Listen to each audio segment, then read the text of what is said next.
Sveiki, aš esu Atas reporteris. Atvykome į Basakojo stovyklą pakalbinti keletą vaikų. Einam.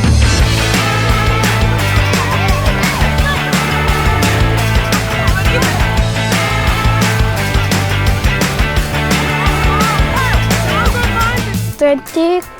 Va, pagaunat? Radomirai, kas patinka jums šioje stovyklai? Sakykit.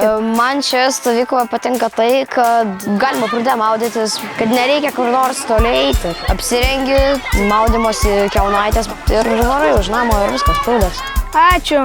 Buvo labai linksma pasiklausyti. Einam toliau.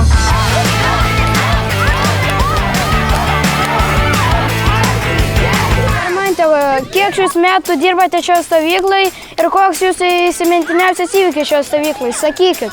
Tai dirbu jau 5 metus, kiekvienais metais po labai daug pamainų, o įsimintiniausias įvykis tai turbūt, kai su komanda po viso savaitės rungčių laimėjom 1 vietą. Turbūt labai geras įspūdis, ar ne? Jo, taip, gavom kiekvieni po medalį ir džiaugiamės, nežinau, visą dieną ir dar visus metus iki kitos vasaros.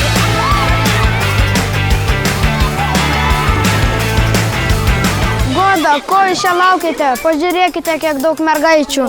Kas čia yra? Čia putų šou bus, čia tas aparatas didelis, čia daug putų bus ir čia... Jo. O kas jau patinka šio stovyklai be putų šou? Sakykit. Gal koks kvadratas arba ledai. Ledai labai skanu šiaip. Tai. Štai ir legendinė akimirka. Prasidės legendinis putų šou. 3, 2, 1, leidžiam!